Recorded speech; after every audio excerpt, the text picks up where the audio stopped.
નમસ્કાર દર્શક મિત્રો, હું શીતલ મહેતા ન્યૂઝ ઓફ કચ્છમાં આપનું સ્વાગત છે। જોઈએ આજના સમાચાર। આજે જિલ્લા પંચાયતની સામાન્ય સભા મળી। બજેટ 79 કરોડ 72 લાખની પુરાત સાથે રજૂ થયું। અનેક ઠરાવો પસાર થયા। કોંગ્રેસ પક્ષના સભ્યો માત્ર 3ની સંખ્યામાં હાજરી। આજે ભુજ મધ્ય જિલ્લા પંચાયતના સભાખંડમાં ખાસ સામાન્ય સભા મળી હતી। આ સામાન્ય સભા પ્રમુખ જનકસિંહ જાડેજાના અધ્યક્ષ સ્થાને મળી હતી।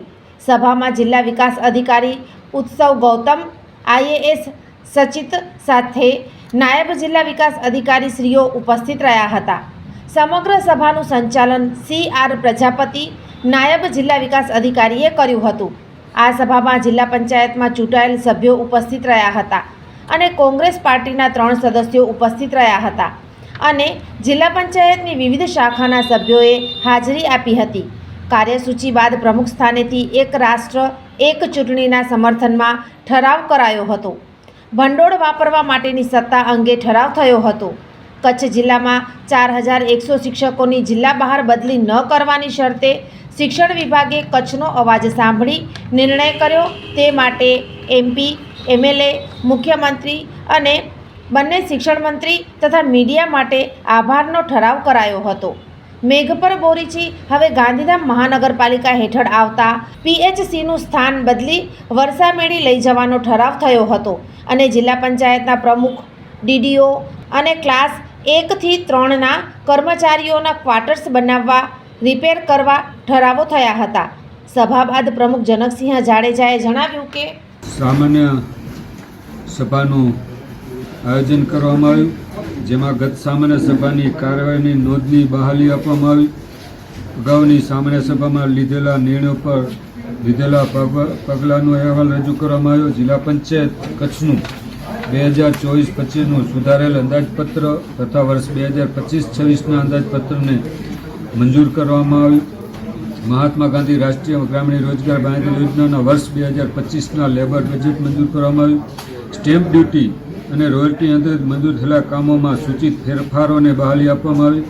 15મા નાણાં પંચ અંતર્ગત 2025-26ની જિલ્લા પંચાયત વિકાસ યોજનાના કામોને બહાલી આપવામાં આવ્યું અને આજ રોજ જિલ્લા પંચાયતમાં કચ્છ જિલ્લાને એ શિક્ષણ ક્ષેત્રે હોય, આરોગ્ય ક્ષેત્રે અને કચ્છના વિકાસ માટે ટોટલ 662 કરોડ 50 લાખ ને 20,000નું બજેટ આપણે અંદાજિત સિલકનું બજેટ રજૂ કરવામાં આવ્યું। ત્યાર પછી પણ કચ્છનો વિકાસ સતત અવિરત ગામડાઓનો અને છેવાડાના માનવી સુધી કેમ વિકાસ થાય એ આ બધી જ જોગવાઈઓ બજેટમાં આરોગ્યલક્ષી હોય, શિક્ષણલક્ષી હોય, રોડ રસ્તાલક્ષી હોય, એવી અનેક જોગવાઈઓ આ બજેટમાં કરવામાં આવી છે।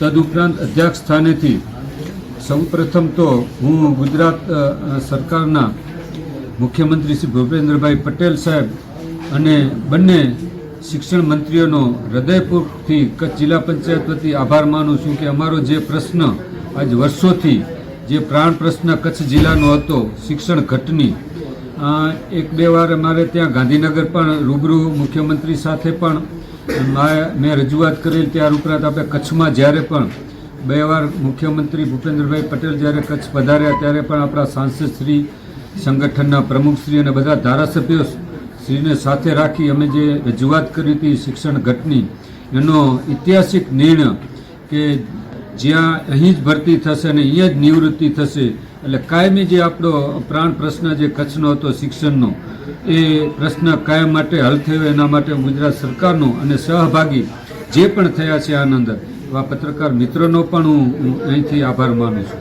દેશની અંદર આપ સૌ જાણીએ છીએ તેમ 1 નેશન 1 ઇલેક્શન, એક દેશ અને એક ચૂંટણી અનુસંધાને પણ આ ઠરાવ કરવામાં આવ્યો।